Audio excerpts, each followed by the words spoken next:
Hello, everybody. Welcome to Beansworthy Entertainment. We're here on Sunday morning. It's about to be the start of the London game. And right here, I've got the predictions and going to go ahead and go through every single matchup. That is the noon games for this week 6 of the NFL 2023 season. And the first game that we're actually going to go through is the Carolina Panthers, who are dead last in the power rankings, and the Miami Dolphins, who are number 4 in the power rankings. The Panthers are last in the NFC South, as you would imagine. The Dolphins, they're first in the AFC East. Okay, going through, honestly, that offense with the Panthers, it's not bottom of the barrel, but it's just slightly below the middle ground and everything. They got 294.4 total yards per game, 23rd in the league, 198.4 passing yards per game, 22nd in the league, 96 rushing yards per game, 21st in the league. They got 7 receiving touchdowns and just 1 rushing touchdown. Their offense has given up 4 interceptions and 4 fumbles. And total, there's only been 48 points scored through 5 games for the Carolina Panthers. They're not doing too hot this season. I mean, their rushing defense is not doing the greatest. They're 140.8 rushing yards per game allowed. That's 26th in the league. But on the other side of the coin, they've only allowed 185 passing yards per game, and that's 5th in the league. So they're at 325.8 total yards per game allowed. That's 13th in the league. So if they can figure out how to get that rushing defense figured out, unfortunately, they are dead last in the league dead last as in saying they've allowed the most rushing touchdowns for their defense. They've got 9 rushing touchdowns and 7 receiving touchdowns that they've allowed this year. And they've allowed 96 points. So that's just not good. You've allowed double the amount of points that you have scored this season. So that explains a little bit why the Carolina Panthers are struggling this season. Their defense, they don't have any fumbles. They do have 4 interceptions, though, on defense. And one of those interceptions did go back to be a touchdown. So the defense does have 1 pick six. On the other side of the coin, the Miami Dolphins don't have any defensive touchdowns. All their points have been scored on offense. And the Miami Dolphins, they're ranked first in everything except for receiving touchdowns, where they're second. Again, these are all first in the league. They've got 513.6 total yards per game, 327.8 passing yards per game, 185.8 rushing yards per game. 12 receiving touchdowns, 12 rushing touchdowns. They've got 144 points scored on their offense. And they're 22 for 23 with their extra points and 5 for 7 for field goals. It's just that offense is incredible this year. But on the defensive side of the ball, honestly, all the numbers look about the same. And going back, the offense might be first, but the turnover differential for the Miami Dolphins is -3. They've given up 5 interceptions and 3 fumbles, where on the defense they've only gotten 2 interceptions and 3 fumbles. So they've given up 3 more interceptions than what they have gotten on defense. That's why they've got that -3 turnover differential. They've only allowed 78 points on defense, but 353.2 total yards per game allowed. That's 23rd in the league. 237.4 passing yards per game allowed. 20th in the league. And 115.8 rushing yards per game allowed. That's 18th in the league. with this game, though, ESPN has a whopping 88% in the Miami Dolphins' favor. And I'm going to go with them, if not even more. This volatile offense is going against, or this volatile offense is going against maybe arguably one of the more unbalanced defense. I'm not going to say that they're terrible because, again, the Panthers are fifth in the league for passing defense and 26th in the league for rushing defense. They're going to be running the ball a lot, but one of the things that's notable is that they are going to be down De'Von Achane. He did get put on the IR this week. Jeff Wilson Jr. is still on the IR. It's going to be tough for the running game there, and hopefully just that passing defense for the Carolina Panthers can kind of hold up to make a respectable game out of this. Altogether, where we got, let me pull up our lines here. Daily lines. What do we got for? Where is it? Oh, there it is. The over-under is 47.5 points, and the Dolphins are favored by 14.5 points. Man.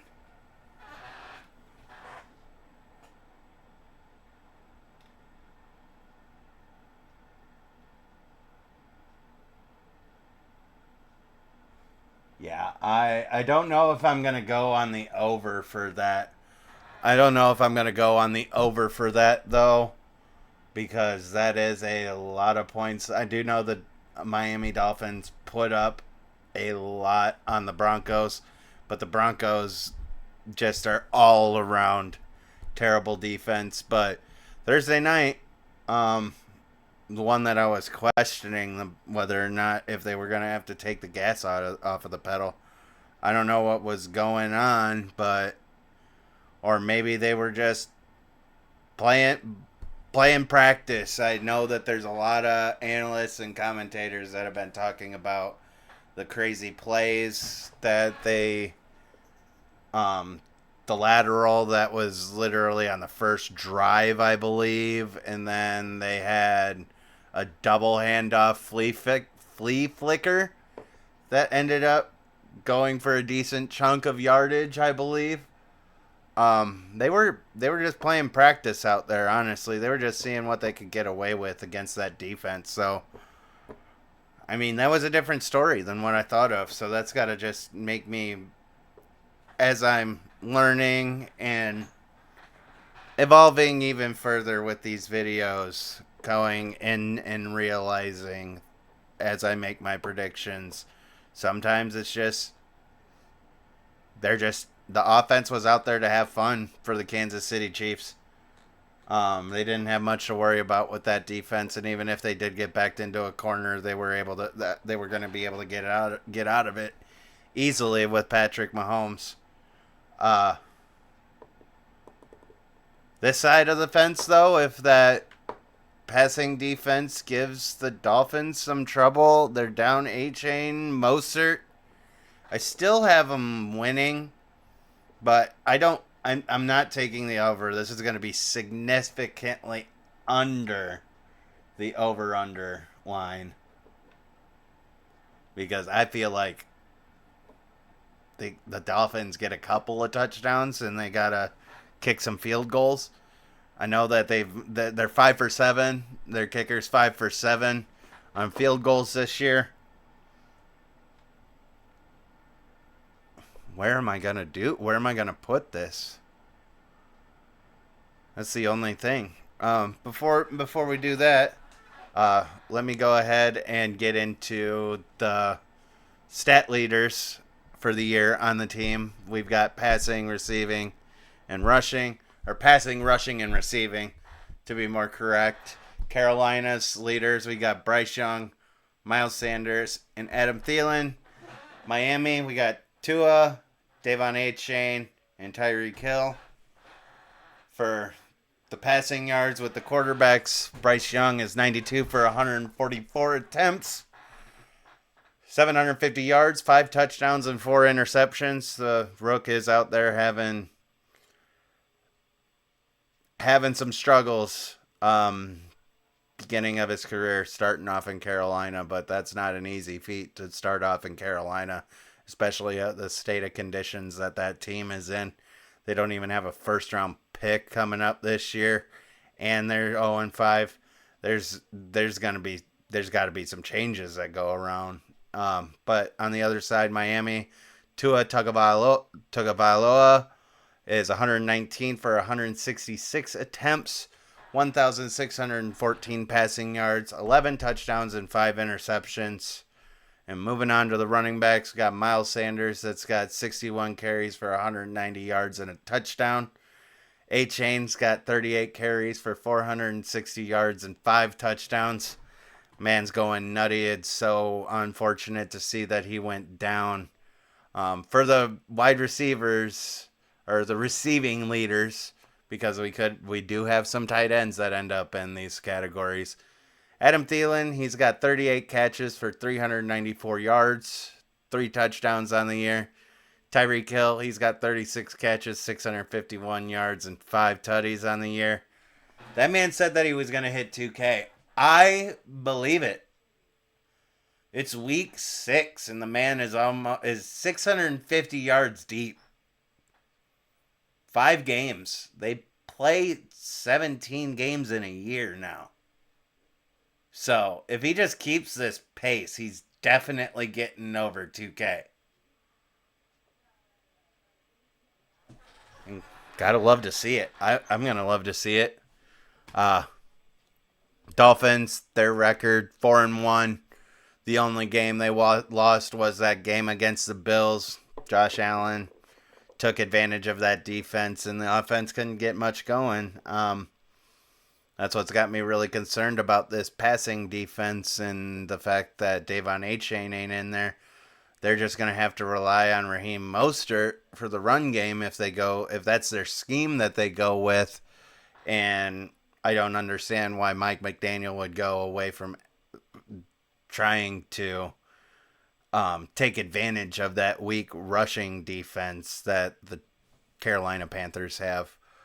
Over on the Carolina Panthers side, like I said, they're dead last in the power rankings. They still have yet to get a win.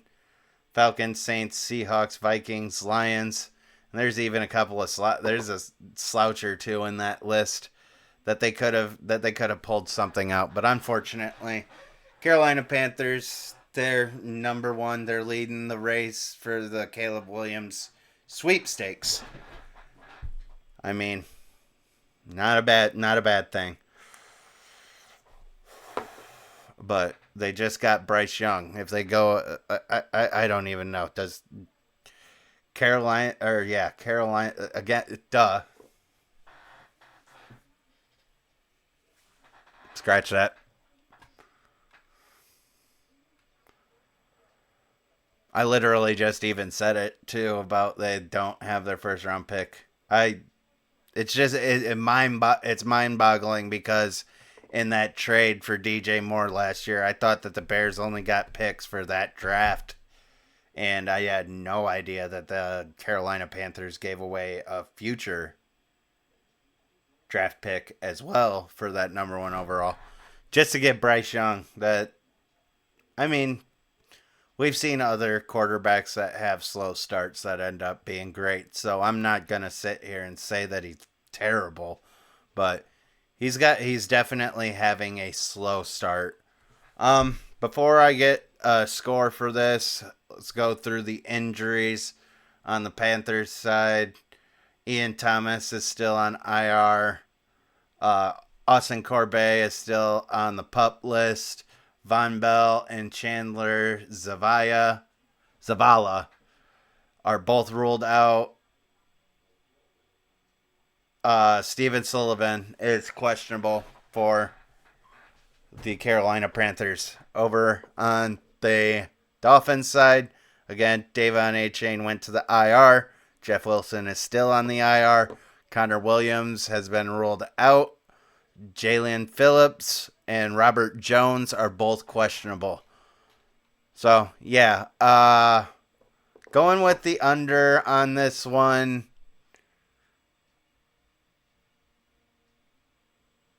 Shoot. That's another.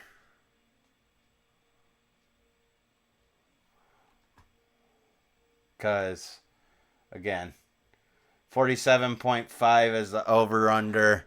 If I put the Dolphins at 31 and the Panthers at 14, yeah, that makes 45. So we're still on the under. Not like I said that it's going to be crazy under it, but I'll go ahead and lock that in. 31-14. Dolphins over Panthers. I don't see the Panthers getting their first win out of the year, and Miami's at home as well. I just don't see them going to Miami, and I know that their passing defense has good numbers, but I just don't see them doing anything really necessarily, because looking at the quarterbacks that they've had, Jared Goff last week, Kirk Cousins the week before that, Geno Smith was injured, Derek Carr, and Desmond Ridder. So they haven't really had any prolific passers now that I look at it. So I'm a little bit more comfortable with that 31 number being for the Miami Dolphins. They got superstars over there. Probably my Super Bowl pick for the AFC.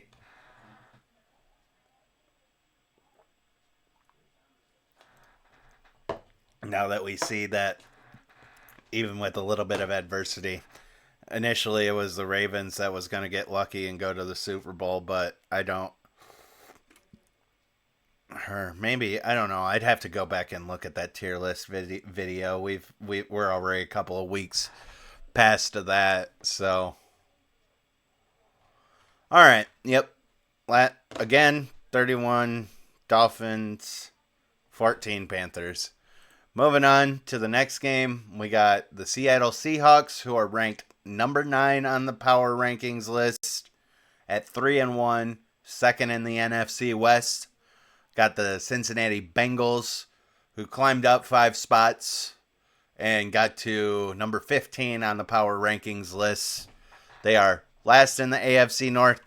Technically, you could say that they are tied record-wise with the Browns, but since they already played each other and the Browns beat them, the tiebreaker already goes to the Browns. That will erase if the Bengals come back and beat the Browns later on in the year. But for now, as far as the standings go, the Bengals are below the Cleveland Browns. But still,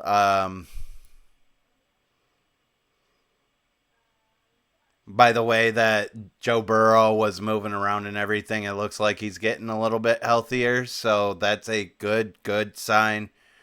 Geno Smith, assuming that he's fine and the downfield passing game gets cooking again, the Seahawks should be in good shape. I'm going to see, what do they got? Yeah, they got the Seahawks by 53.5%. According to ESPN Analytics. This is going to be an interesting one. Let's dive in and go through the numbers. First, we'll go on the Seahawks side. They're the away team. This game's going to be in Cincinnati. Again, it is a noon game. All of these are noon games, actually. If you skipped forward and you're just looking for where the best content is. And if you are watching the video, thank you. Appreciate it. If you enjoy the content, hit the like button. And if you want to, click that subscribe button. I appreciate the support.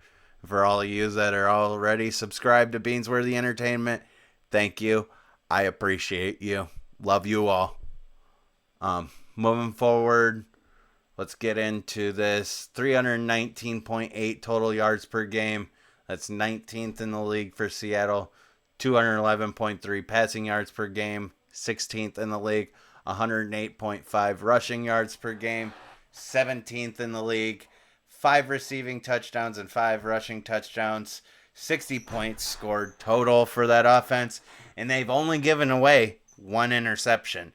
So that turnover differential in Seattle, they're at +5. Their defense has grabbed 3 interceptions and 3 fumbles. So they have a great turnover differential. They've got that figured out. And then we have a defense that's kind of basically the flip-flop of what the Carolina Panthers was. Seahawks defense is allowed 267.5 yards per game. That allowed, and that is number 24 in the league. 280 passing yards per game allowed. That's very alarming. That's number 30 in the league. Can't be out there giving up almost 300 passing yards a game. For the rushing, though, 87.5 rushing yards per game allowed. That is 6th in the league. They've only allowed 5 receiving touchdowns and 5 rushing touchdowns. So they have only allowed the same exact amount that they have scored out there in Seattle. That's great, actually, looking at it. Over on the other side, we have the Bengals, who their offense is completely in shambles. Like I said, though, Joe Burrow is looking a little bit healthier. He needs to get healthy so he can be there. He can be a leader for that offense. I want to see them fix their problems. I want to see them get back AFC North, strongest division in the National Football League, in my opinion. But the Bengals this year is a little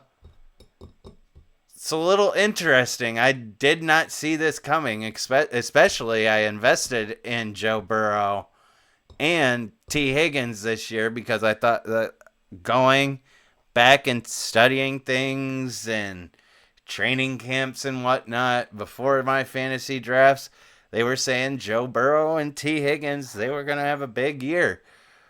Of course, Jamar Chase is there, so that's naturally going to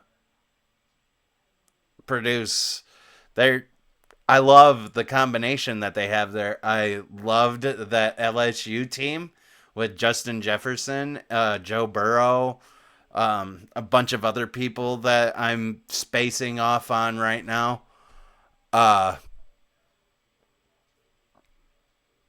Bengals, their numbers start over again. 264.8 total yards per game, 31st in the league. 190.2 passing yards per game, 25th in the league. 74.6 rushing yards per game, 31 in the league. And there's only 12 points that the Bengals have scored on offense. And I got these stats. I make sure that also I double check and look at both sites when I go get these stats. And it is true. There's only been 1 passing touchdown and 1 receiving touchdown and 1 rushing touchdown this year for the Bengals. On the offensive side, they've given up 3 interceptions and 1 fumble. Luckily enough, their defense has picked up the slack for the turnover differential. They've got 6 interceptions and 2 fumbles on defense. But still, the numbers aren't good over there. 538.2 total yards per game allowed on defense. That's 21st in the league. 196.2 passing yards per game allowed. They're up there. That's right at number 10 in the league. So they're not super low in the passing defense. So that secondary's out there doing something. Rushing, on the other hand, 154 rushing yards per game allowed. 31st in the league. And they've allowed 8 receiving touchdowns and 4 rushing touchdowns. They've allowed 72 points. And their offense has only scored 12. That is a 60-point difference. No wonder. I'm surprised with those numbers on my sheet, looking at it right in front of me.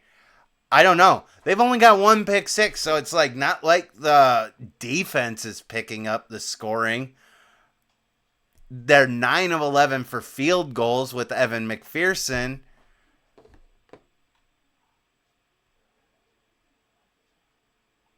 I don't. Hold on.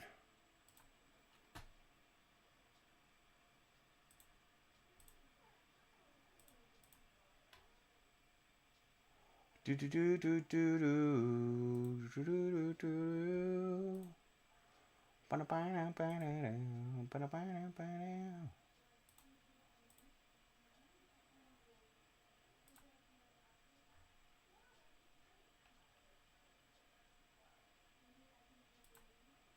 Yeah, wait. I completely got that wrong. There are 5 passing touchdowns. Did I just mix? Yeah, I mixed the rushing and receiving together. So, scratch that. And that's why I looked at it, and it's 8 for 8 for extra points. So, 5 receiving, a rushing touchdown, and a pick six. Where's that other extra point coming from? That's the only thing that I'm having right now is where this extra 1 point is coming from. They've only got one pick six. I've got all the stats pulled up on my other screen while I'm doing this video so I can cross-reference while I'm doing things. But yeah, I messed up on that. So they do have 5 receiving touchdowns. That's 36 points scored for the offense on the year. 72 points allowed, though, still. That is double what. Yeah, that is a 2-to-1 ratio when it comes to yards that or points that they've allowed versus points that they've got. Ooh, sweating a little bit. Maybe the heat's on a little bit much, but no, it's that we've got 5 receiving touchdowns, a rushing touchdown, and 1 pick six. Where is this 8th extra point coming from?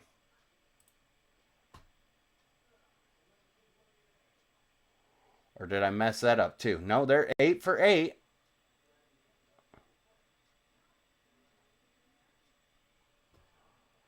Kind of in shambles right now.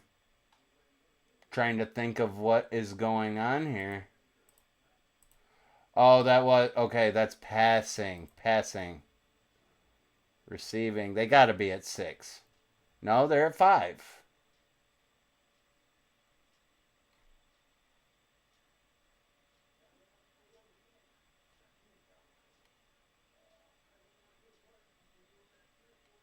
Special teams returning. Let's see. Actually, let's see here.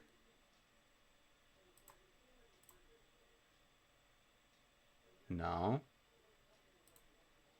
Oh, there it is. They've got a punt return. I had to dive in and figure out where that was. 8 for 8 on extra points for Evan McPherson. So yeah, that's where it was. Turnover differential +4 for the Bengals. Moving along. On the other side, though, the Seattle defense, they've got 2 pick sixes. So they're not. Seattle's doing decent this year, and I'm gonna favor that side of the coin to tell you the truth.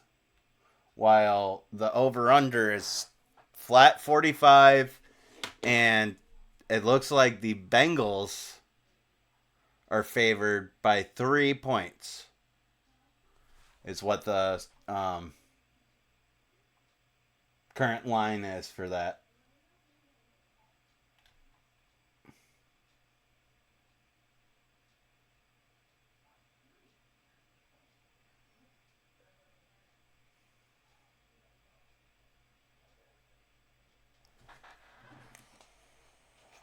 I'm looking over a couple of other ones over here. Flat 45.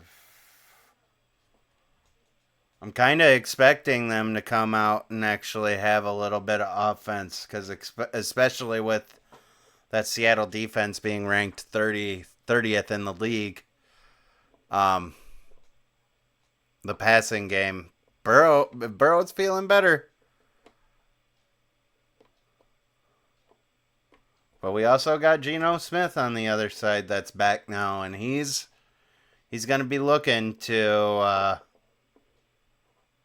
show us what he's got. And with the fact that we don't have a small sample size anymore on him, that guy has proven that he can fit into a mold and take over the leadership position on a team. Let's move in and get to the stat leaders for this matchup. The two teams, again, are the Seahawks and the Bengals. And for the Seahawks, we've got Geno Smith for passing, Kenneth Walker III for rushing, DK Metcalf for receiving. On the Bengals side, we got Joe Burrow, Joe Mixon, and Jamar Chase.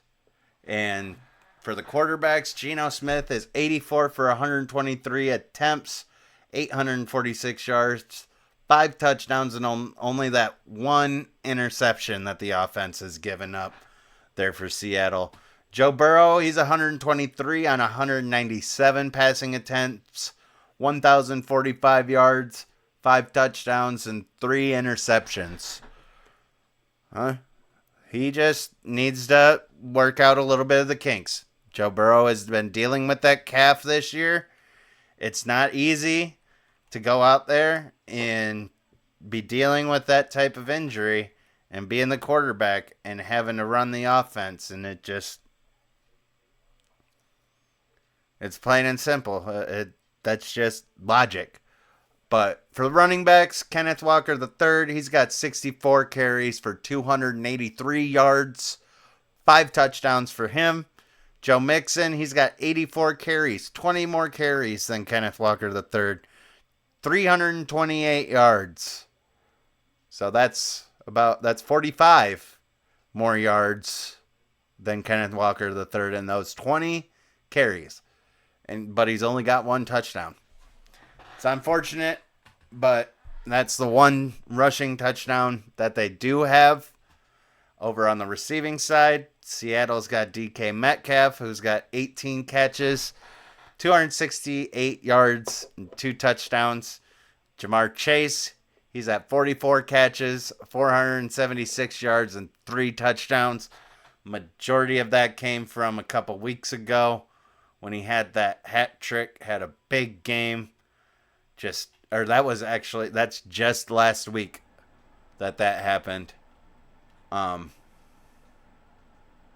Going further, there's only been 4 games. Seahawks are coming off of a bye week, so that means that Geno Smith even had more time to rest. Their first game was that game against the Rams, where I think it was just the Rams came out a little hot and the Seahawks weren't really necessarily prepared. But that's the only loss that the Seahawks have. They are 3-1. Yeah, I think I said 4-1. My bad. But yeah, they're 3-1 at number 9 on the power rankings. And then the Bengals, they had the Browns, Ravens to open up the year, both losses. And then they beat the Rams, lost to the Titans, and beat the Cardinals. Yeah, that was last week that I predicted that the Cardinals were going to win that, and then Jamar Chase popped off. So, with that, before we get into a score, let's go ahead and rattle off these injuries. For the Seahawks, we still have D. Eskridge on suspension. That's what ESPN says. I didn't even realize that they had someone suspended. Kobe Bryant is on the IR. Artie Burns, he's ruled out. Damian Lewis is doubtful, and Drew Lock is questionable. Hopefully nothing happens to Geno Smith, because if Drew Lock isn't ready to go, they're going to be hurting there in Seattle. And my prediction's just going to go straight out the window, and Bengals are going to get another win. Send the Browns down to the shadow realm because we've got the Niners this week. Over on the Bengals side, the only one that's ruled out is Akeem Davis Gaither. Devin Harper, Chidobe Awuzie, Josh Tuopu, and T. Higgins. They are all questionable. So take that into account when you're setting your lineups this morning. If you've got any of those players, because I am now also have gotten into IDP leagues over the last couple of years.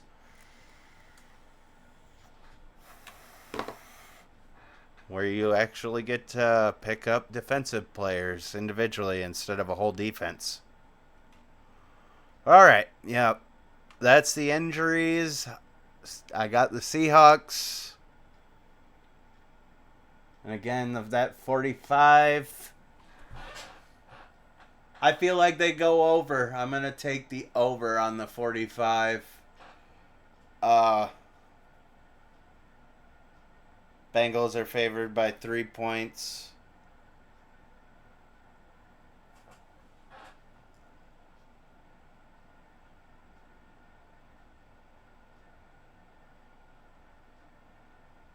Yeah, gonna go ahead and go with the over on that one, and Seattle Seahawks winning it. I think that we have a big scoring game here. We'll go with Seattle Seahawks at like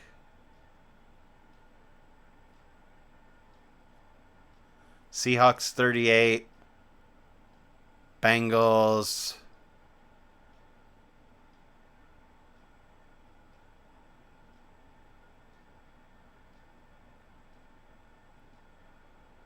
38-34. Yeah, I'll go ahead and set that and lock it in at 38-34. High scoring, tight game. A couple of offenses that are matched up pretty well for the defenses that they're going against. I could see the Seahawks getting ahead and just handing the ball to Walker. That 154 rushing yards per game allowed, with the fact that the Seahawks have produced over 100 rushing yards per game on average this season. The ranking ain't the greatest, but I feel like the rushing might be where the attack goes. But again, 38-34, Seahawks win this one. Moving on to the next game. Let's go ahead and get these actually closed as I go through them so I don't double down on any of the games that are out there. That'd be funny to have the video where I have multiple breakdowns of one game. But moving on, we have the New Orleans Saints versus the Houston Texans. New Orleans is ranked 14th on the power rankings. Houston Texans are 21st in the power rankings. They slid down 6 points with that narrow loss to the Falcons. Dang.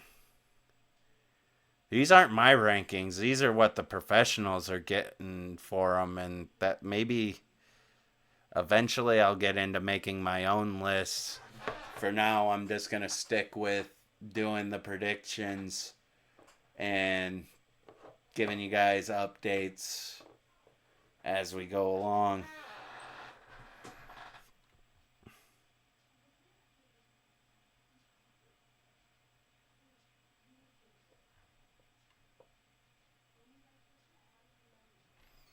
Looks like Derek Carr is going to be back. Let's dive into the numbers over here. For the Saints, they got 289 total yards per game. That is 25th in the league. 191.8 passing yards per game, 24th in the league. 97.2 rushing yards per game, 20th in the league. 4 receiving touchdowns and 3 rushing touchdowns. Only 42 points scored on the year for these guys. The offense has given up 3 interceptions and 3 fumbles. Then going to the defensive side on the ball is where things get actually pretty fucking good for the Saints. The Saints this year, they're at 274.6 total yards per game allowed. That's 4th in the league. 183 passing yards per game allowed. 4th in the league again. 91.6 rushing yards per game allowed. That is 8th in the league. 5 receiving touchdowns allowed and only 1 rushing touchdown allowed. They've allowed 66 points, but yeah, that's a different. Why did I do the math wrong on that?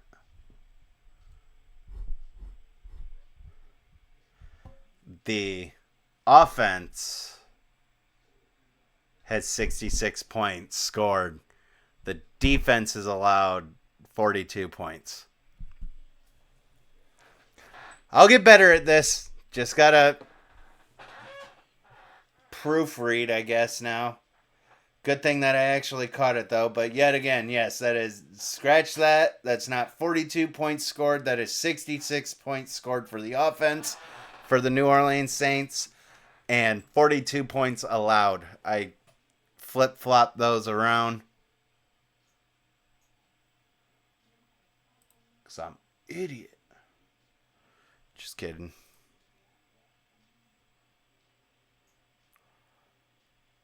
On the defensive side of the ball, there's been 7 interceptions and 2 fumbles. So that secondary is actually doing pretty good.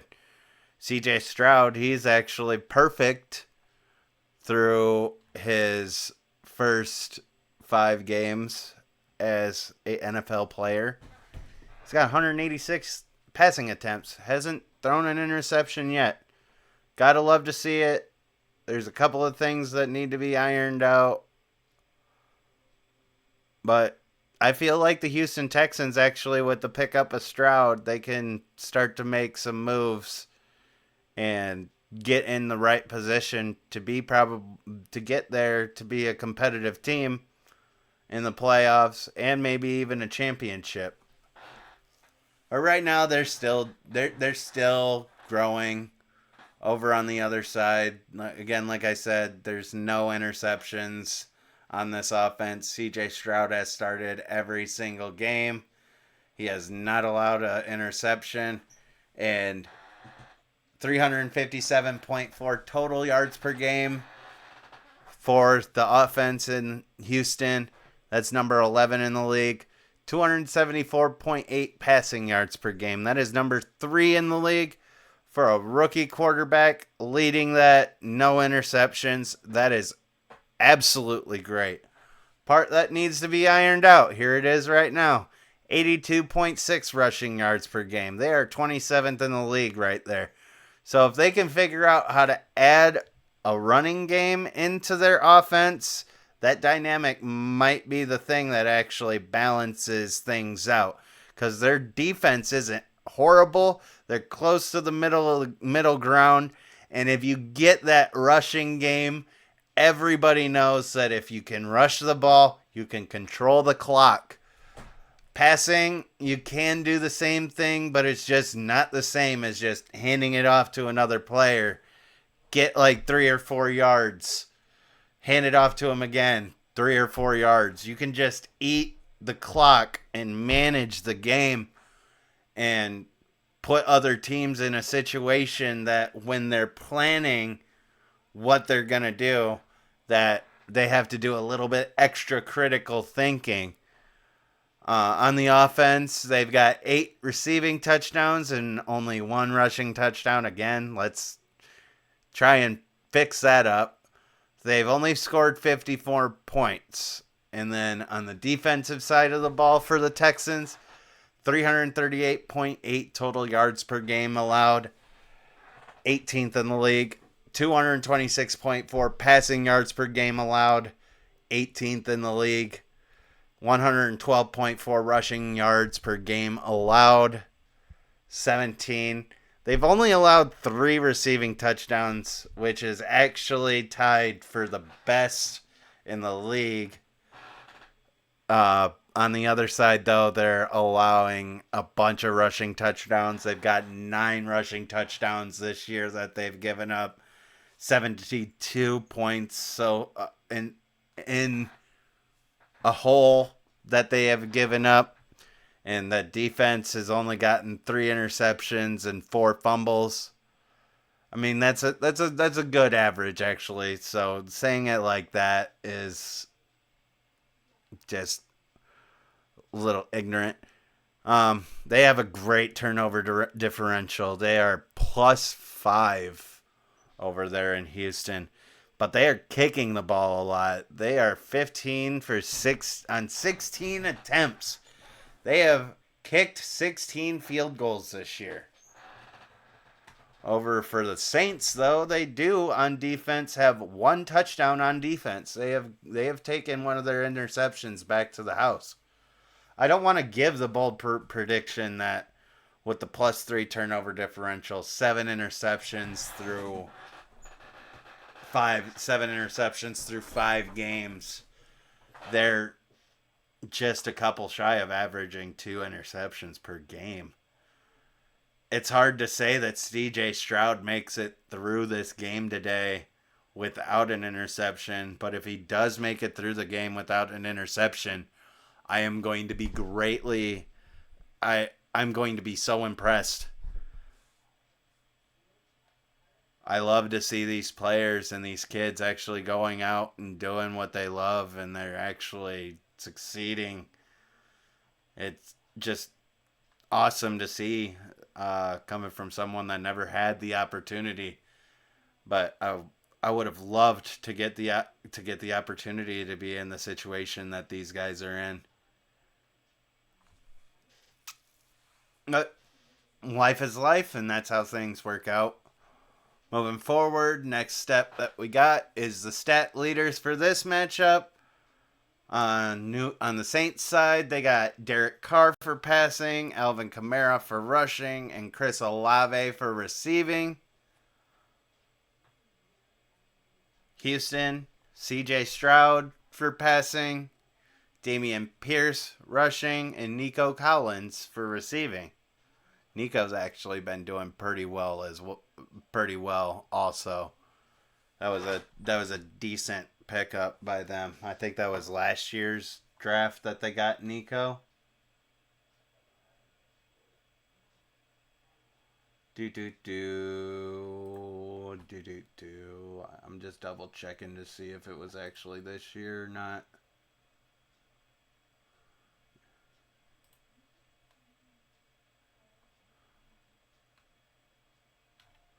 Yeah, no, that wasn't this year.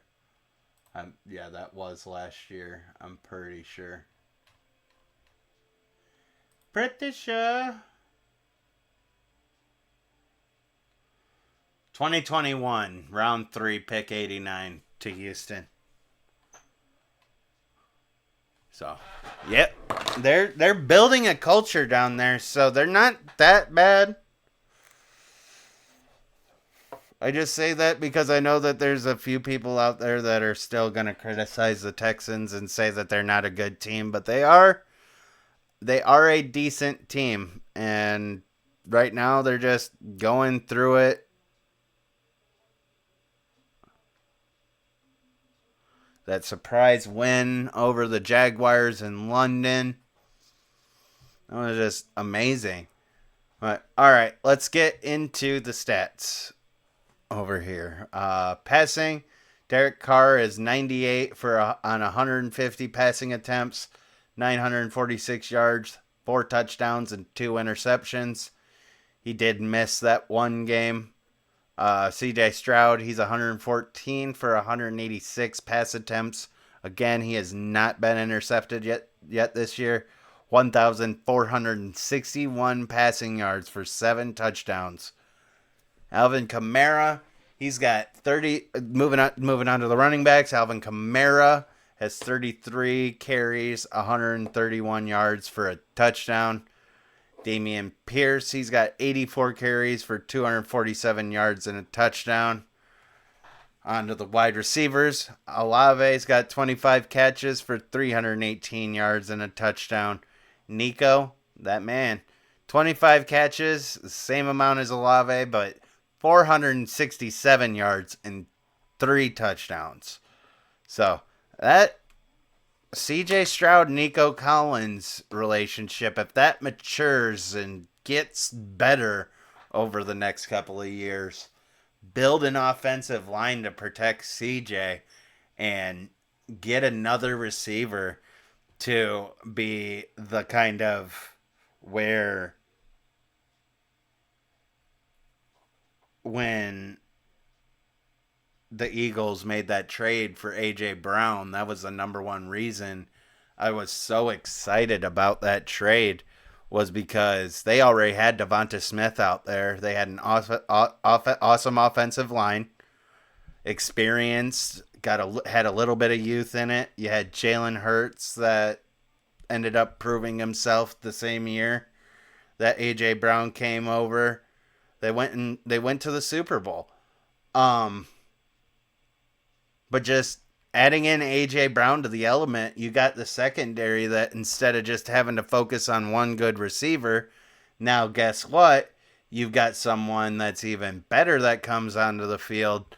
But I feel like they're going to be getting that kind of secondary receiver somewhere. Nico Collins is going to evolve into an straight up animal as long as this relationship matures and CJ Stroud just keeps giving him the ball like he's getting him the ball. The RAC is off the charts for it. Don't have an exact number on it, but I just know. Because of the fact of 25 catches and 467 yards is immaculate. The ESPN matchup predictor has this one marked down 54% in the favor of the Saints.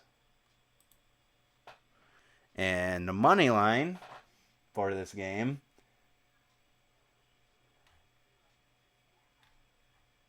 or not the money line, the current line and over under.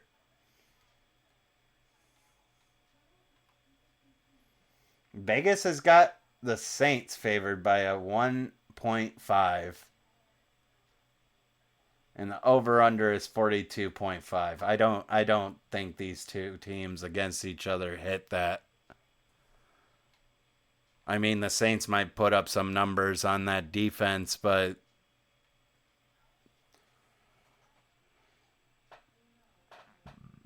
on the other hand, the Saints offense matched up with that defense. I feel like we got a tough game that's in this one. I'm going to go with the under.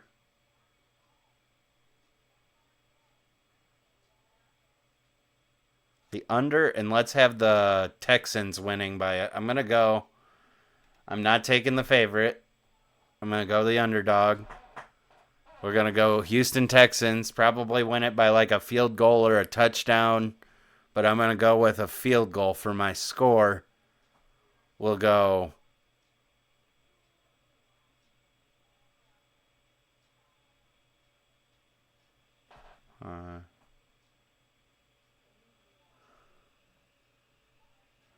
no, I don't want to go into the 20s with either score. I don't think that there's going to be that much scoring in this game. We'll go 16-13 Texans win.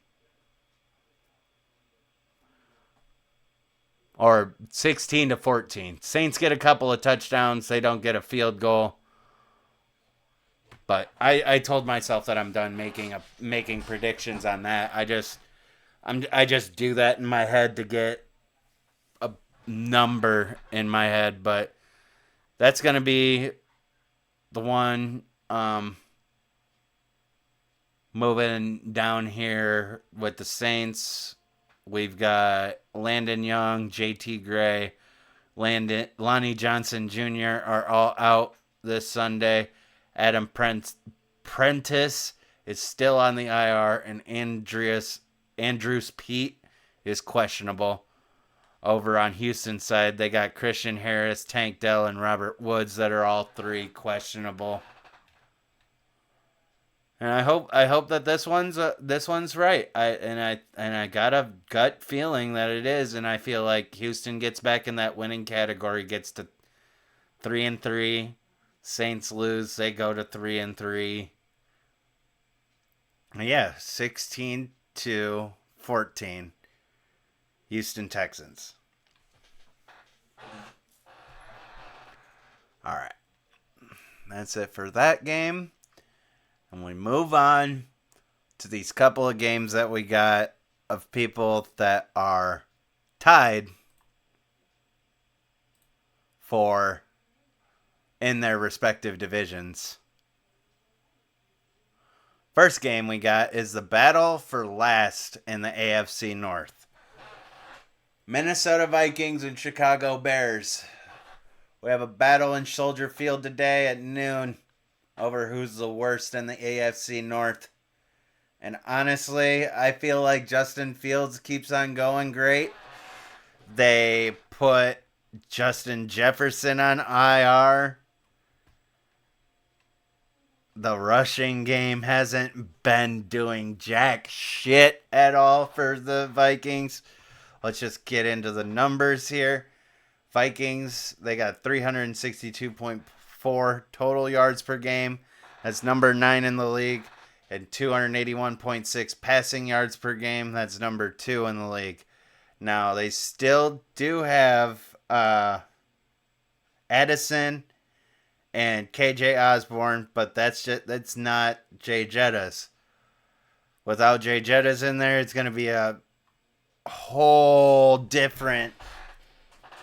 entire different dynamic, and I don't see them producing any points, where on the other side we have Justin Fields that is now getting the play calls and the designs of plays that he is more comfortable and more efficient in. I don't know what happened those first couple of games where they just wanted to try and use Justin Field as strictly a pocket quarterback. But thank God that they changed it. And I wish that they didn't do it, because if we would have Justin Fields out there doing what he's doing right now from right away at the beginning of the season, I say that game at the versus the Packers goes different. That game at the Buccaneers goes different. Chiefs, unfortunately, they lose. Broncos. I don't want to put it on that they win that Broncos game, because that was just an absolute breakdown in defense that happened 2 weeks ago in that Broncos game.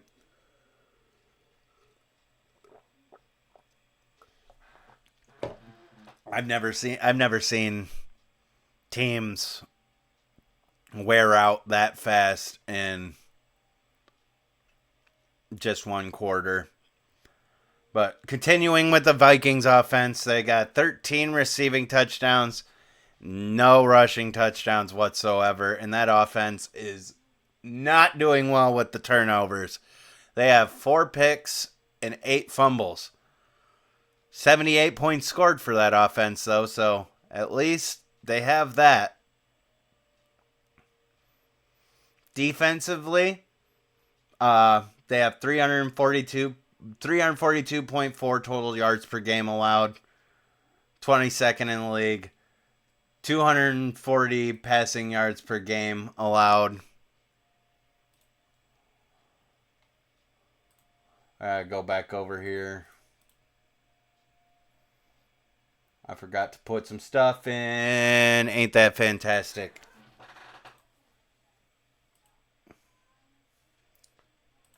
Yards per game, the 240 for the Vikings.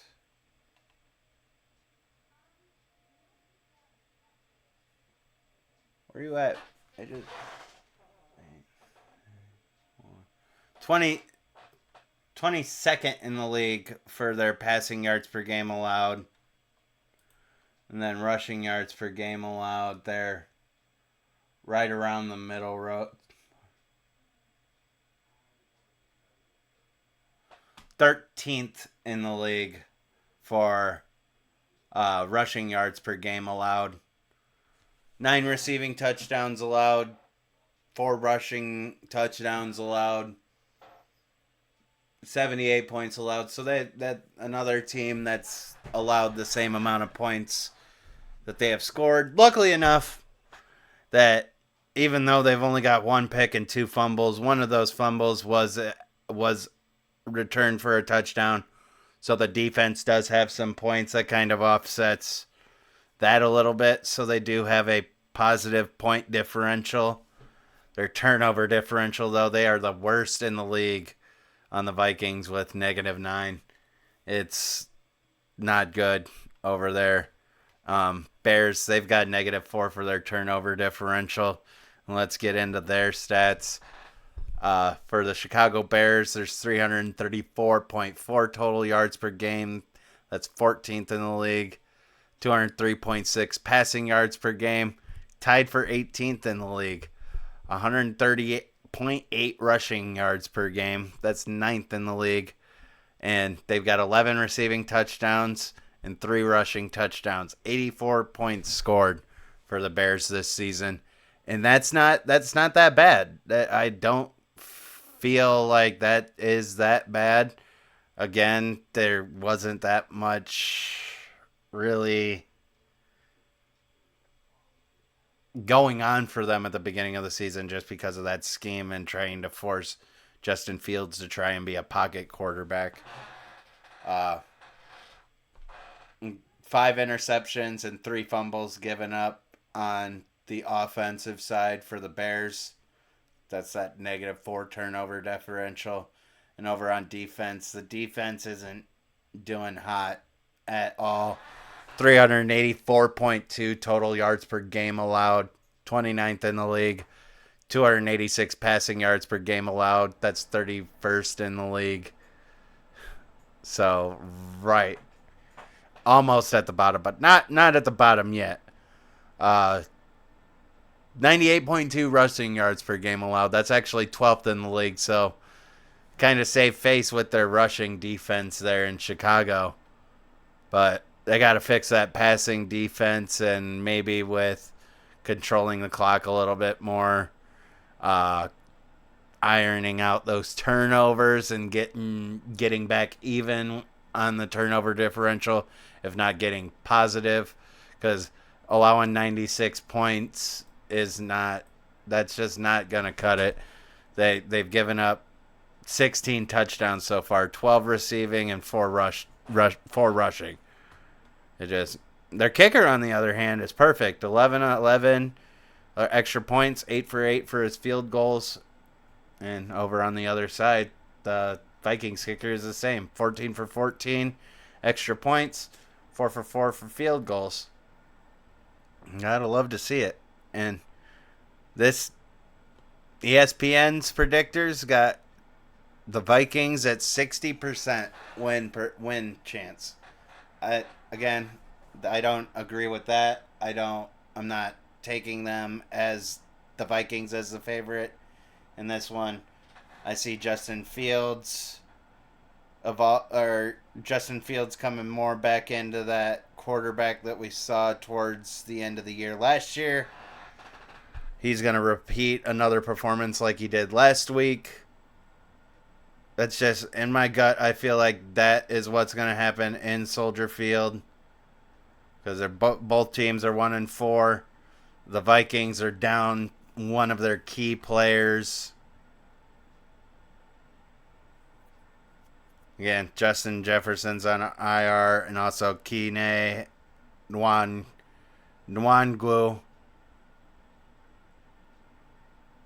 and Nick Mullins. All three of those guys are on the IR. Those are the only injuries that they have on the Vikings. Also, moving forward, let's get into the matchup stat leaders on the year for these two teams. For Minnesota, in passing, you got Kirk Cousins. Rushing, Alexander Mattison. Receiving, Justin Jefferson. It's not good when you're missing one of your stat leaders. But for the Chicago Bears, they got Justin Fields, Khalil Herbert, and DJ Moore. DJ Moore popped off the other week. That was amazing to watch, actually, as last week as they got that win over the Commanders on Thursday Night Football. Thought it was going to be a trash game, and then actually turned out being something that was great to watch. But let's get into the numbers. Kirk Cousins, 137 on 204 attempts, 1,498 passing yards, 13 touchdowns, 4 interceptions. Justin Fields, he is 94 on 152 passing attempts, 1,143 yards, 11 touchdowns, and 5 interceptions. Alexander Mattison with the running backs, 64 carries, 276 yards. Chicago's got Khalil Herbert. Has got 51 yards or 51 carries for 272 yards. And then for the receivers, Justin Jefferson's got 36 catches and 571 yards on the year, 3 touchdowns. That's just going to be bad to be missing out on that. And Chicago's got DJ Moore, 27 catches, 531 yards, and 5 touchdowns. But a lot of that boost in stats came from him having the game of his life last week in Washington. I think there was 3 touchdowns alone to DJ, I'm believing.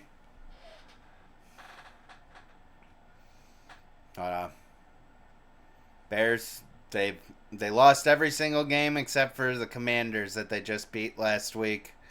Vikings, the only game that they've won was the Panthers, was 2 weeks ago, and that was only by 8 points.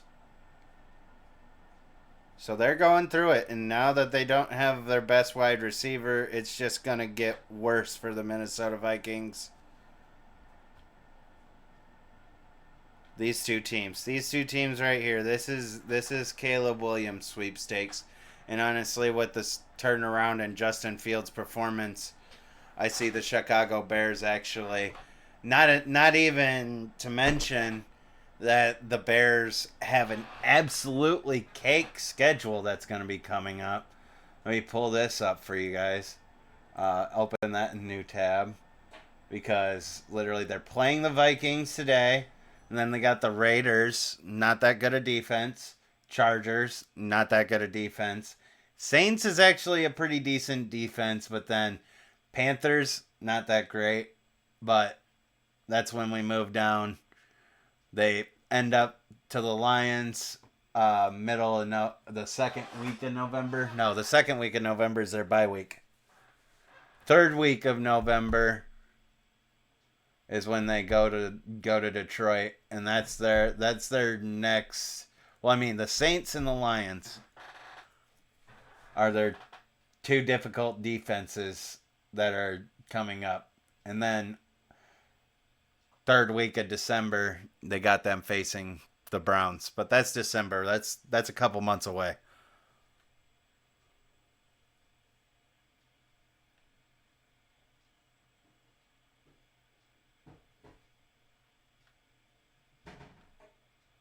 All right. Yep. Not that in their previous games. We got the Vikings injuries. Let's move over. Let's get the Bears injuries, and then we can figure out what the score. No, that was the last one. That was the Saints game. Saints Texans. That's gonna be close. But over on the Bears side, Khalil Herbert is on IR. Terrell Smith is out and Travis Homer is out. So running backs are going to be thin today in Chicago. Eddie Jackson, he's questionable. He might have a chance to come back. Equanimeous St. Brown, he's still on the IR. So unfortunate for that.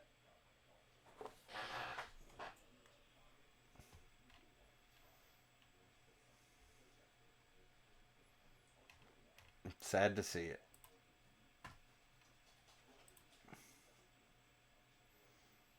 Yeah, they literally just put him on IR yesterday.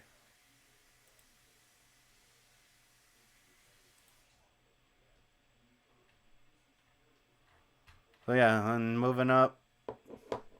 I don't know. Double check what the line and odds and over. Let's check what the odds are and the over under and the line.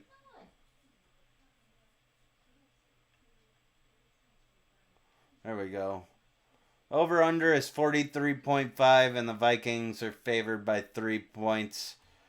I honestly have the Bears winning this by a couple of touchdowns. This is going to be a wide margin between the two teams. And going to be difficult for both sides. They might have a good passing offense, but like again, I believe in Kirk Cousins, but it's going to be tough for him. Even though the defense on the Bears side isn't that good. Oh, where are we going to put this one? I'm just going to go, this is going to be simple. I'm going to go 24-10 for this one. Go with the Bears for the underdog.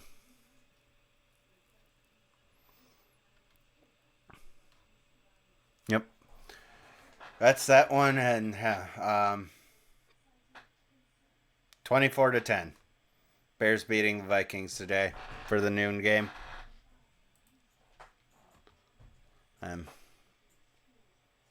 Moving forward.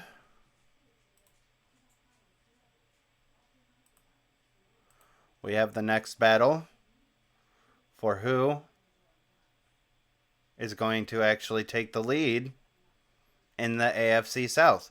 We will have a true first place team in the AFC South after today. And that is because the Colts and Jaguars are both 3-2. The other two teams are 2-3. So whoever wins this game is going to be the elite. Not elite. What am I talking about? We're talking about the Colts and the Jaguars here. But they're going to be first in the AFC South. Whoever wins this game. And the Indianapolis Colts, they are 17th on the power ranking list. Jacksonville Jaguars, they're number 7 on this power ranking list.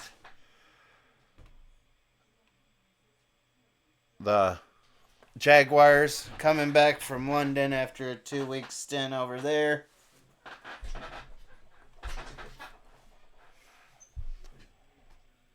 It's gonna. Oh yeah, that's right. I was also reading up on that.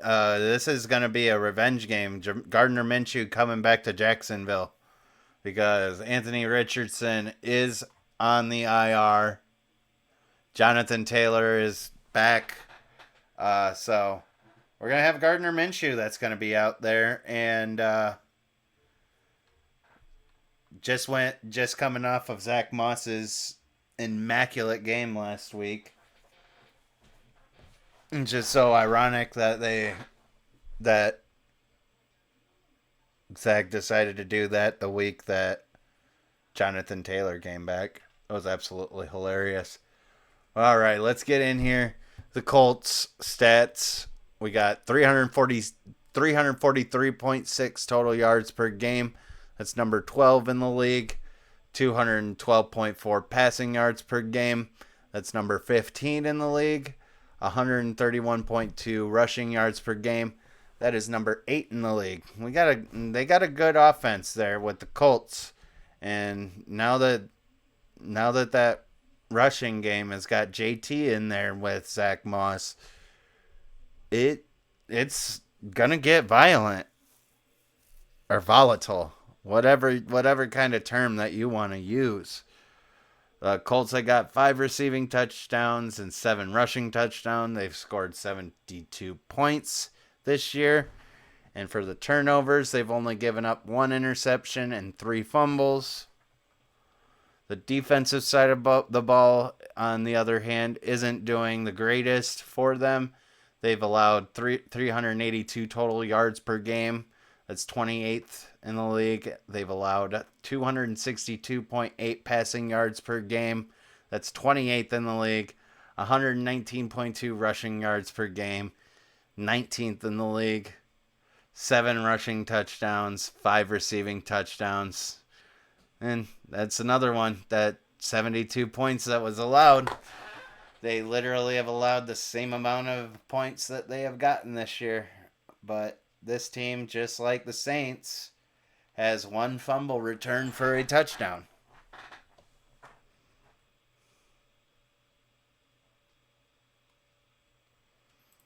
Pretty sure that was the Saints that had that as well. Double check that. No, the Saints had the pick 6.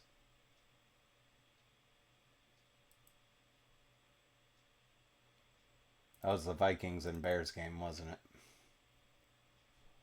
That was the Vikings. That was literally the last game that I went through. But that's why I have the sheets all made up and put in a folder so I can quickly pull them up and double check.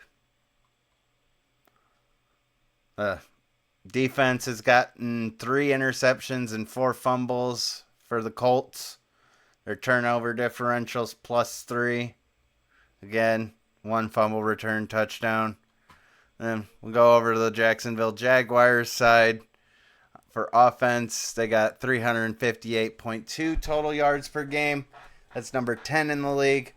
239 passing yards per game for number 11 in the league.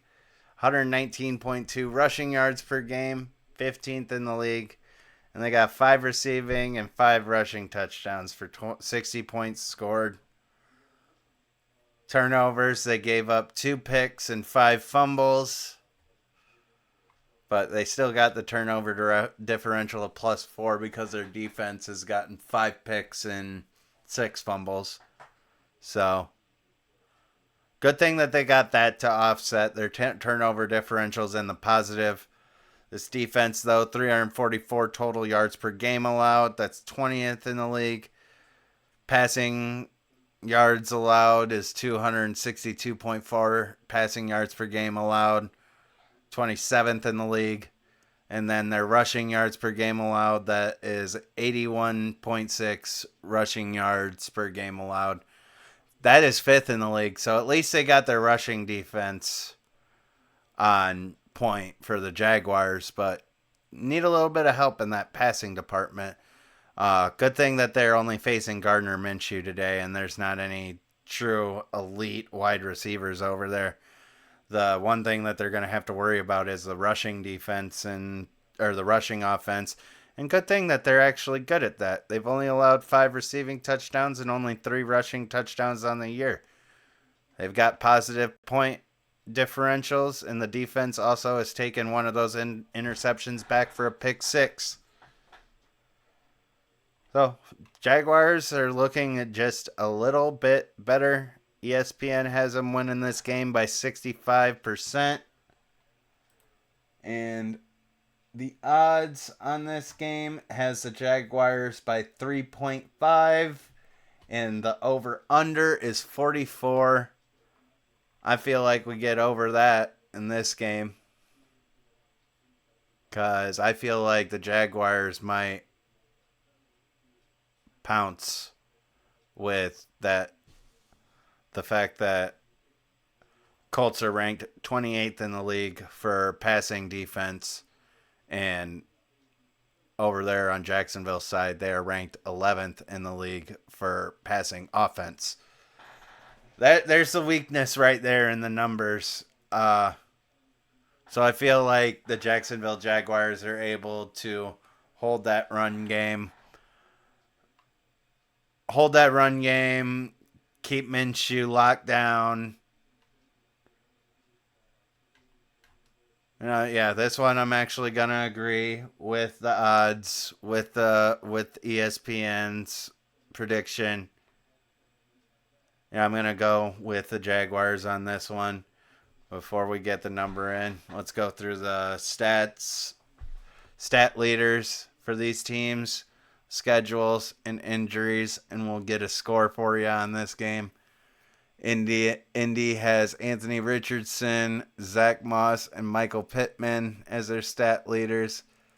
Jacksonville's got Trevor Lawrence, Travis Etienne Jr., and Christian Kirk as their leaders. Passing, Anthony Richardson, 50 for 84 attempts, 577 yards, and 3 touchdowns. Only 1 interception, but he has missed the last couple of weeks. Or he did come back for a little bit. I don't know. I haven't watched too much into Indianapolis. I just know that when I watched the highlights to catch up on what happened last week, that literally everything was about Zach Moss. He did great. Trevor Lawrence, 121 for 180 attempts, 1,258 yards, 5 touchdowns, and 2 interceptions. Zach Moss, moving over to the running back. Zach Moss, he's got 89 carries for 445 yards and 3 touchdowns this year already. Etienne, he's had 95 carries for 396 yards and 3 touchdowns. The receivers, Pittman Jr. has 31 catches for 297 yards and 1 touchdown. Kirk has 30 catches for 335 yards and 1 touchdown. Like I said, Anthony Richardson is still on the IR. Evan Hull is also on the IR for the Colts. Braden Smith has been ruled out, but Ryan Kelly is still questionable for tomorrow's game. On the Jacksonville side, we've got Christian Braswell, who's still on the IR. Devon Hamilton, still on the IR. Walker Little and Zay Jones are ruled out, and Devin Lloyd is questionable for the game tomorrow. And previous games, Colts, they've already played the Jaguars week 1 and lost. At home too. That was in Indianapolis. So now this is in Jacksonville. Probably not going to be that much better. And they got the win against the Texans. They got the lucky one in overtime against the Ravens. Lost to the Rams and then picked up the win against the Titans last week over in London. And then on the Jaguar side, like I said, week 1, the Colts and Jags have already played. So this is matchup number 2. And this is the last time these two teams are going to see each other this season. We got division opponents that are getting knocked out right away at the beginning of the year. But week 1 was the Colts, and then the next 2 weeks they had the Chiefs and the Texans, which they lost, and then they beat the Falcons why did I say the Colts haven't been over to London? That was Jaguars. I'm just getting stuff mixed up at this point. There's a lot of information that now is deciphered and coming out. But again, like I said, I am going to get better at this. Just practice makes perfect, and I've never done this type of thing before. And trust me, guys. Just trust me. Stick with me. I'm going to get this worked out. Put any suggestions that you have down. I'm open to everything. But yeah, last week that was the Jaguars that were in London that surprised and got that upset over the Bills.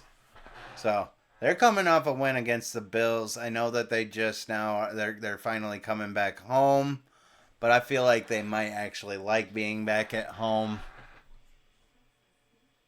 That 44.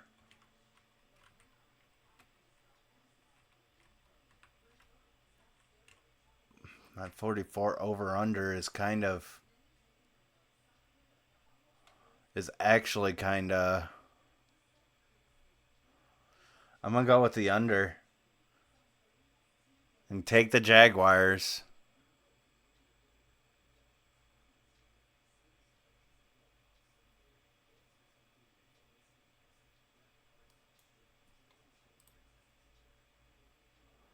But the Jaguars, I'm switching up as now I've gone through these numbers and seeing things, these turnover differentials. That number 11 versus number 28, I feel like in that number 8 rushing yards per game on offense for the Colts, number 5 on defense for the Jags. This just looks like a great matchup for the Jaguars to fucking pop off. So I'll go I'm gonna go with the under, but we're gonna go at 31 points. Actually, yeah, we'll go the over. We'll go 31 points to 31 to 17. We'll go with the over 31-17. Lock that score in. That's what I got. Jaguars winning at home. Moving on. Let's get to the next one.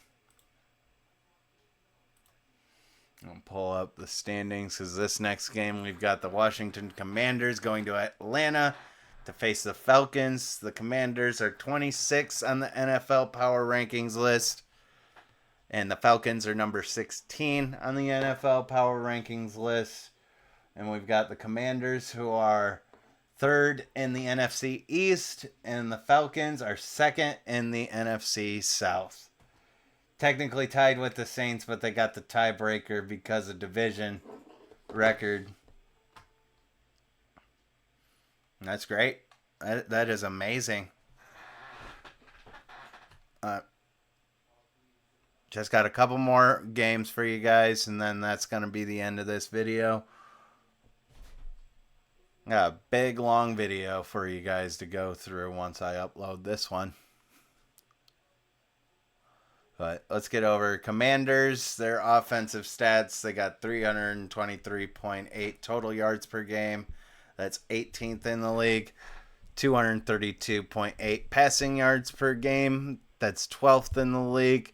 And 91 rushing yards per game. Not doing good there. That's 24th in the league. You got 6 receiving touchdowns and 5 rushing touchdowns. That's 66 points scored on the year, but the turnovers are ugly. The Commanders have given up 6 interceptions and 4 fumbles, where their defense has only gotten 2 interceptions and 3 fumbles. That's a -5 turnover differential. It's not good. And the defense, their rankings aren't any better than the offensive rankings are compared to the rest of the NFL. Because the defense, they've allowed 372.2 total yards per game. That's 25th in the league. They've allowed 238.6 passing yards per game. That's 21st. 133.6 rushing yards per game allowed. That's number 24. And they've given up 84 points. They've given up 10 receiving touchdowns and 4 rushing touchdowns. And again, they got a loss against that Bears team that we thought wasn't going to get a win at all this season. So the Commanders are the ones that are ending up there, honestly, in the bottom tier. Because, in my opinion, why am I putting the Carolina Panthers on the list if they are struggling? The Panthers are not showing any sign of making immediate improvements necessarily. Their first round picks in Chicago, like, they aren't even, like, if we're going to talk about a mountain of teams where we're going to put someone at the top of the mountain, like,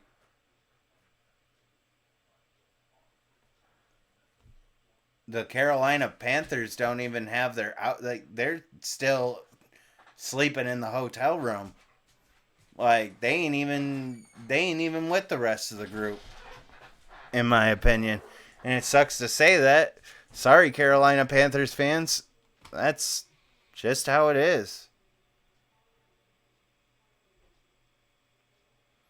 But let me tell you, I mean, I know the feeling of being down there at the bottom of the barrel and not feeling at the mountain. I'm a Browns fan. We've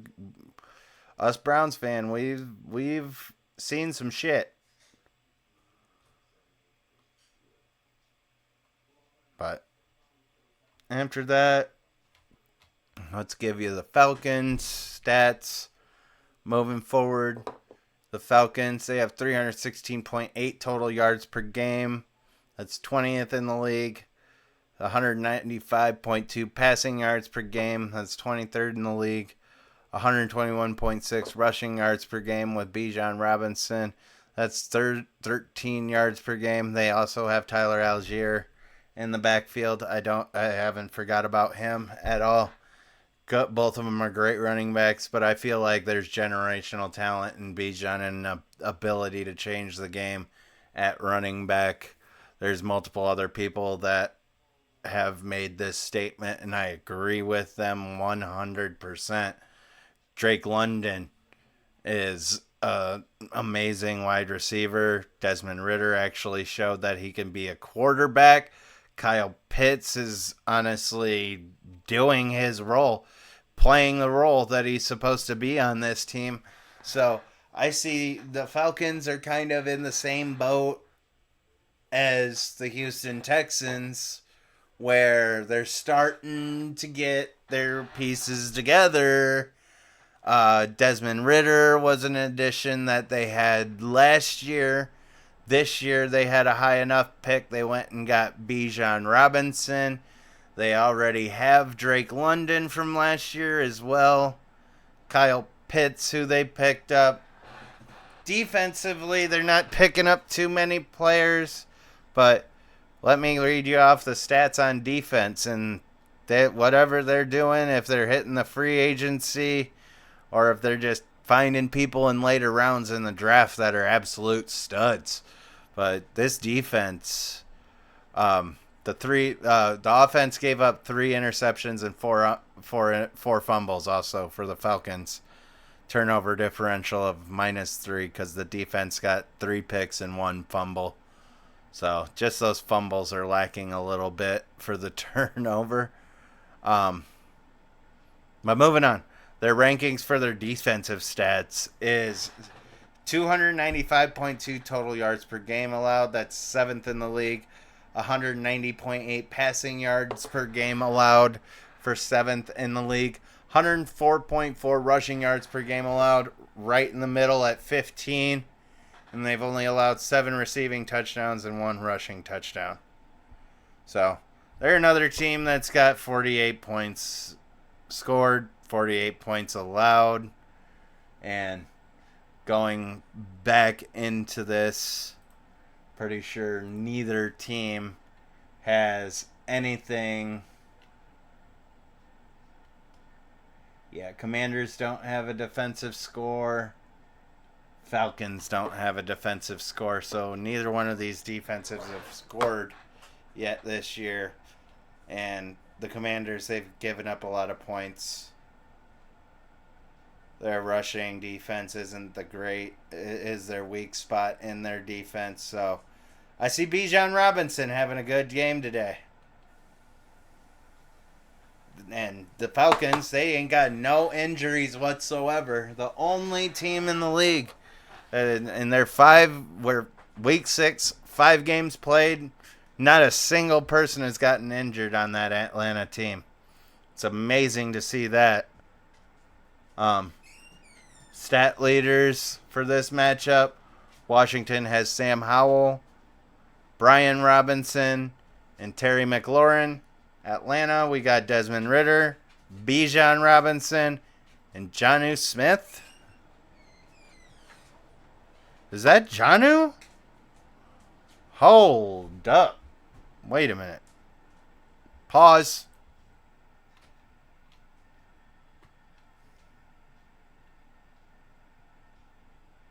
Fuck you at, Atlanta. There we are.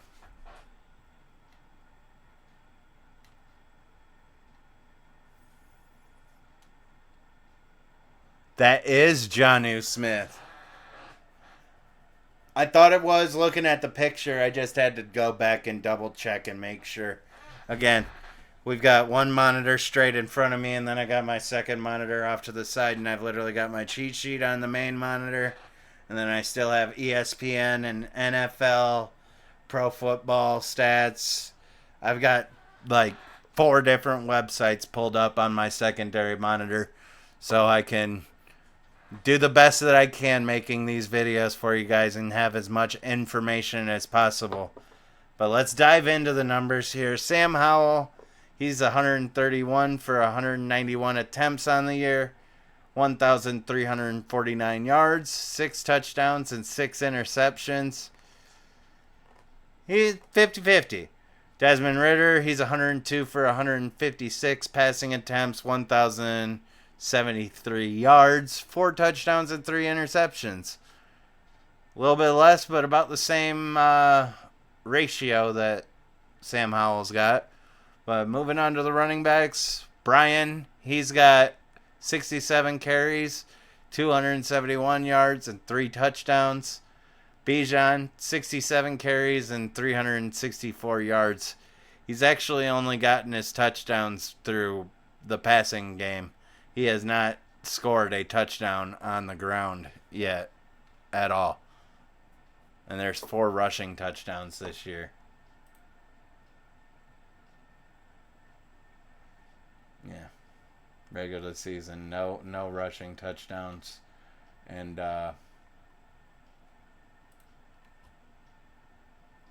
receiving wise, he's got 2 touchdowns.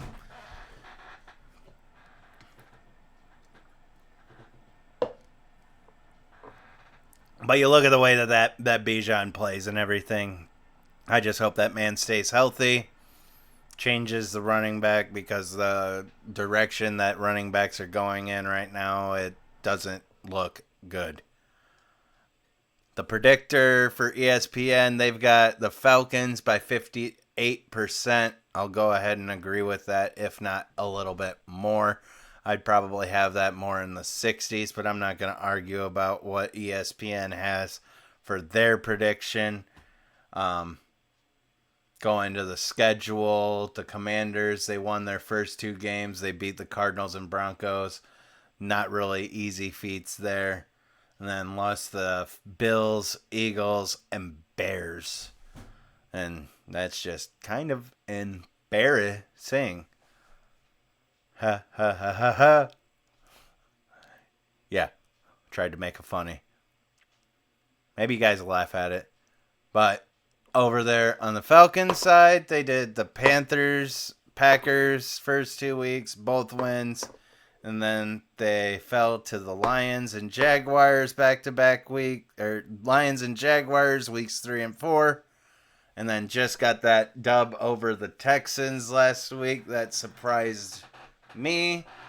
I honestly, again, I made a comparison of the Falcons to being kind of in the same situation as the Texans. So seeing them having close games even kind of more further validates that statement.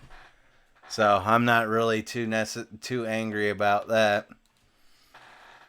Last thing before we get the score for this game, we have the Commanders. Like I said, the Falcons have no injuries. The Commanders, they have Derek Forrest and Jeremy Reeves that is on the IR, and Christian Holmes is ruled out. That's the defensive back. So that's someone else in the secondary. I feel like Desmond Ridder has another good game at home. Washington Commanders aren't that good. They just lost to the Bears.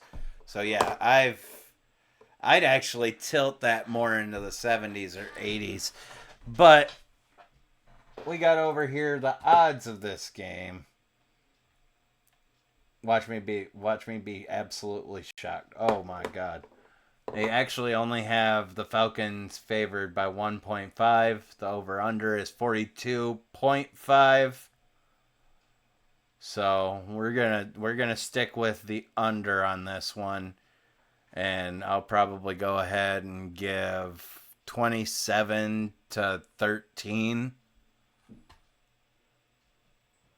And that's right at 40, so we're hitting the under. Yeah.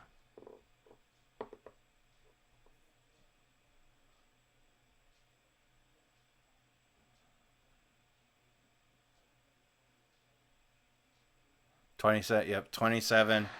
Had to do the math in my head again real quick. All these numbers flying around.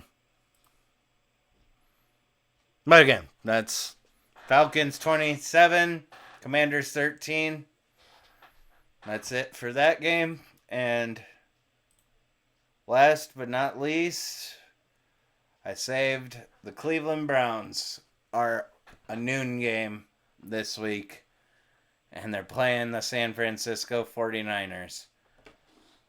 To be honest, I'm not prepared to watch this game at all. But I'm still going to watch it because I love my team. And 49ers, they're doing so great this year, both on offense and defense.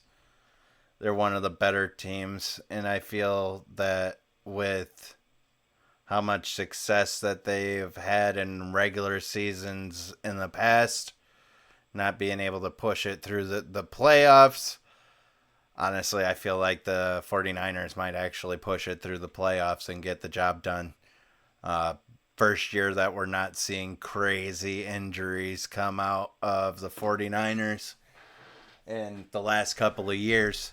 So there are injuries, but it's just dude, there's only 2 people on their injured list, and by this point, 2022, 2021, 2020 season, by this point, you'd have fucking like 10 people on that goddamn list. They went through it. I'll give it to you, 49ers fans. But getting into the numbers, we got 402.6 total yards per game. That's number 3 in the league. 246.2 passing yards per game. That's number 8 in the league. 156.4 rushing yards per game. Number 3 in the league. 9 receiving touchdowns and 11 rushing touchdowns. They got 120 points scored. They're right up there in like the top 5 teams of scoring. And the fact that their defense is only allowed 42 points, that ratio of scored to allowed is ridiculous. They're doing amazing. I love to see it as a fan of football, but now that they're playing my team this week, I might cry. Defensively, they got 266.8 total yards per game allowed. That's number 3 in the league. 202.6 passing yards per game allowed. 12th in the league. 64.2 rushing yards per game allowed. We've got the 49ers that are 5-0. Number 1 in the power rankings also, by the way. I did not say that. I did not get into that. The 49ers are first on the power ranking list. First in the NFC West. And it's just, they deserve it. They deserve it. Going even, turnover differential, +7. Brock Purdy hasn't thrown an interception yet this year. They've only allowed 2 fumbles on offense. Their defense has 8 picks and 1 fumble. Neither one of these teams has a defensive touchdown, though. The Browns, they haven't got one yet. I know that. The kicker for the 49ers, 20 for 20 on extra points, 9 for 9 for field goals. This team, the Niners are just well-rounded this year, and as long as they do stay healthy, make that push through the offseason, I feel like they could be champions this year. But that AFC does have some tough teams that's over there that's coming through it. That is for damn sure. Moving over to here where we got the Cleveland Browns that slid down 1 spot. They're still at number 12 on the power rankings list though. 3rd in the AFC North, we got that tiebreaker over the Bengals. But offensively, 316.3 total yards per game. 21st in the league. 172.5 passing yards per game, 30th in the league. 143.8 rushing yards per game, 5th in the league. We only got 7 touchdowns on the year, 4 receiving, 3 rushing. That's only 42 points that have been scored this year. Not amazing at all. But we go over to the defensive side of the coin with our averages, and we're top of the line. Like if we win this game today, it is because the defense not only played how they've been playing this year, but they went above and beyond what they needed to do. Because in order to stop this offense, I'll give Brock Purdy the credit, even though he's a filthy Iowa State Cyclone. I'll give him the credit where credit is due. He is undefeated in the regular season, putting up great numbers. He's got great tangibles that are out there. He's really smart. He can move around. I feel like he might be the one. He might be that guy.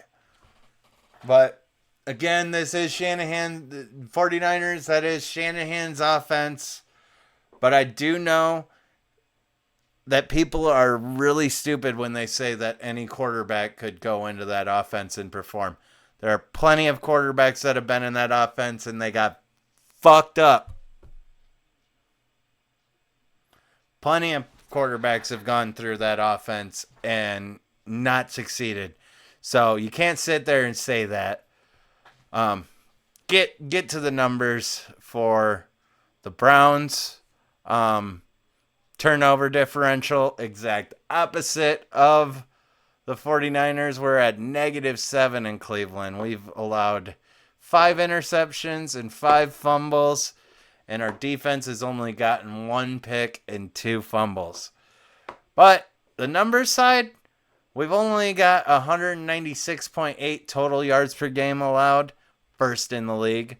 125 receiving yards per game allowed, first in the league. 71.9 rushing yards per game allowed, 4th. 3 receiving touchdowns and 2 rushing touchdowns. We only got 42 points scored, but that defense has only allowed 30 points this year. And there's only 1 missed field goal that Dustin Hopkins missed. But ESPN's got this at 74%, and I couldn't agree more.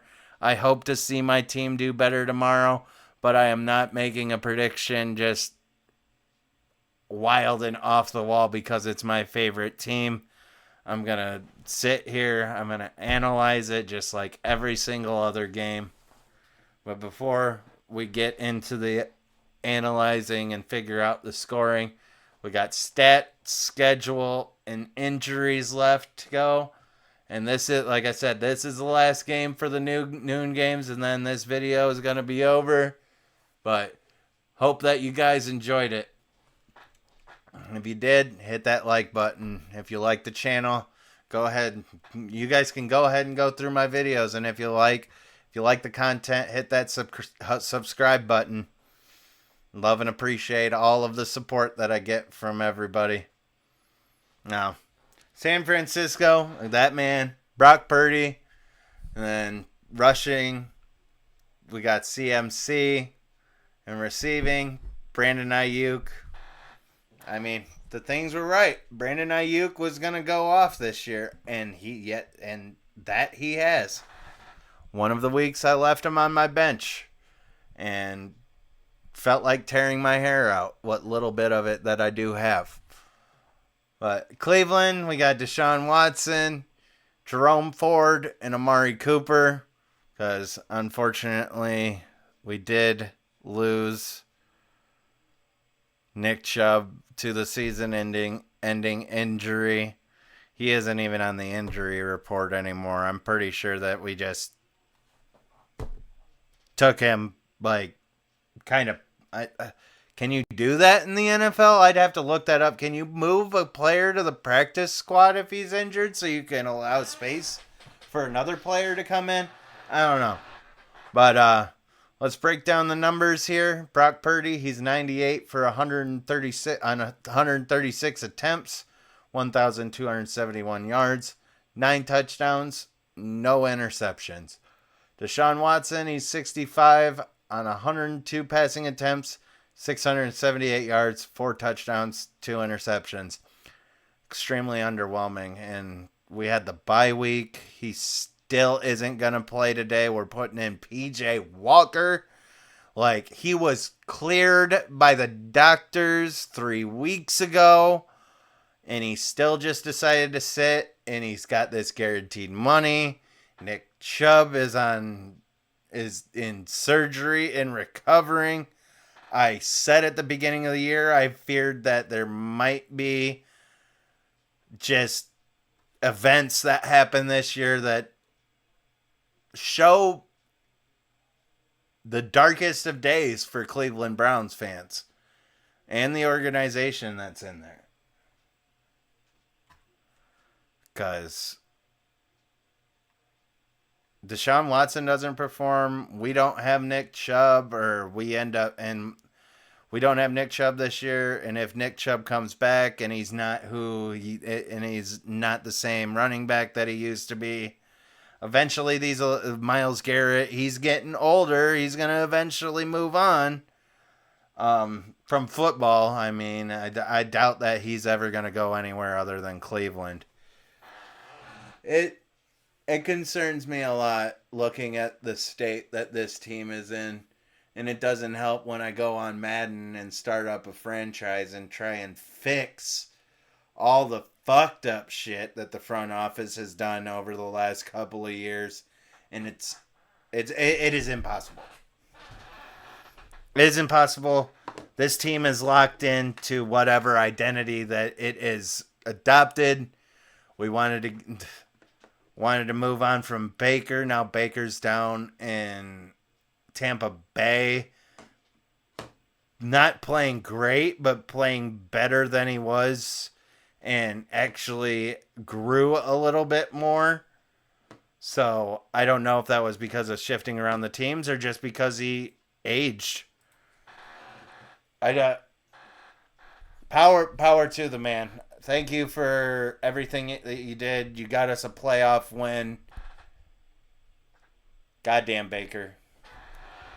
But let me stop getting all nostalgic and being a crybaby over the Browns.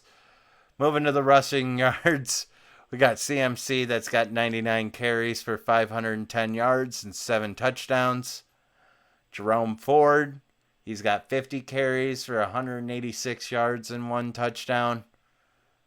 Moving to the receivers, Brandon Ayuk, he's got 21 catches for 378 yards and 2 touchdowns.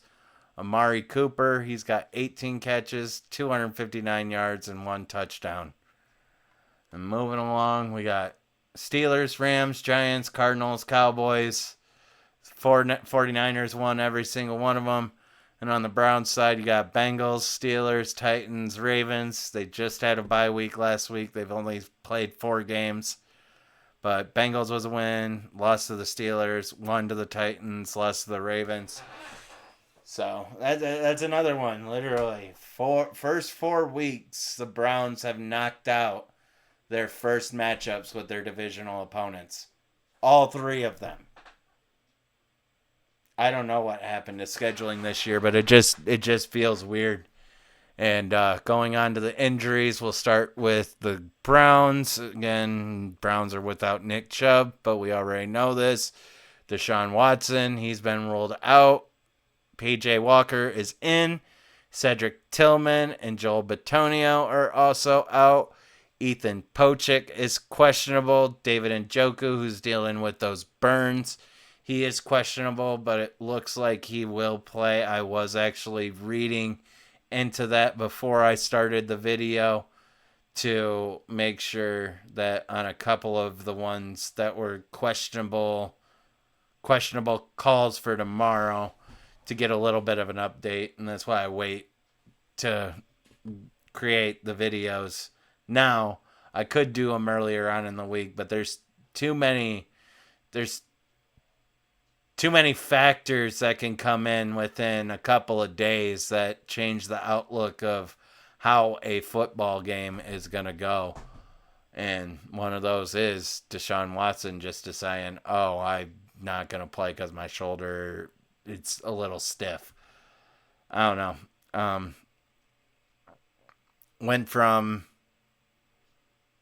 yep, we're not, nope, no crying about it. But we'll say it. Went from having Baker that we let go out there all worn the fuck out and beat the fuck up. But now Watson's got a little bit of a shoulder problem and we're keeping him on the bench. But where that mentality switched within a couple of years astounds me. But last but not least, before we get into the score, we got Elijah Mitchell that is questionable, and Trey Greenlaw is also questionable. They got CMC in there though, so I mean they might switch them out to get a little bit of a break, but anything other than that, CMC is probably one of if not the best running back in the league right now among active players. Now, last thing to get done is to get a fucking score. And I don't even know.